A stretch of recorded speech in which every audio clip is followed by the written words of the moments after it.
Welcome to waves media. Telugu Desam party MLA Varadaraja Reddy మాట్లాడుతూ కూటమి ప్రభుత్వం అధికారంలోకి వచ్చి దాదాపు సంవత్సరం గడుస్తున్న వేళ అధికార నేతలు తమ ప్రభుత్వ పనితీరుపై స్పందించారు.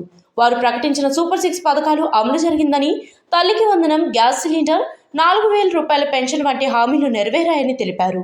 ఏప్రిల్లో 3 నెలల పెన్షన్ కలిపి 7000 రూపాయలు అందించామని గుర్తు చేశారు. ఇంటర్ విద్యార్థుల కోసం సీతమ్మ భోజనం, మధ్యాహ్న భోజన పథకాలు మొదలయ్యాయని పేర్కొన్నారు. ల్యాండ్ టైటిలింగ్ యాక్ట్ ద్వారా భూమి భద్రత కల్పిస్తున్నామని, మత్స్యకారుల మరణానికి 10,000 రూపాయల పరిహారం ప్రకటించామన్నారు. ఒకదానిని ప్రచారం చేయకపోవడం వల్ల కూటమిపై విమర్శలు చేయడం తగదు అని నేతలు వైసీపీపై ఘాటుగా స్పందించారు. కూటమి ప్రభుత్వం ఏర్పడే సుమారు సంవత్సర కాలం దాటిపోయింది.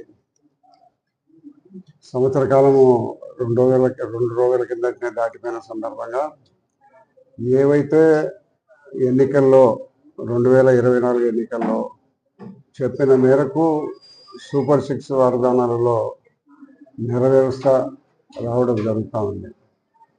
దాంట్లో ఒకటి మరి గ్యాస్ సిలిండర్లు ఇచ్చినాము, తల్లికి వందనం ఇచ్చినాము, అక్కడి నుంచి పెన్షన్ ఇచ్చినాము, 4000 రూపాయల పెన్షను. 4000 రూపాయల పెన్షన్ ఇస్తూనే కాక ఏప్రిల్లో పెన్షన్ 4000 చేస్తామని చెప్పిన పెన్షను 3 నెలల పెన్షన్ కూడా కలిపి 7000 రూపాయలు ఇవ్వడం జరిగింది.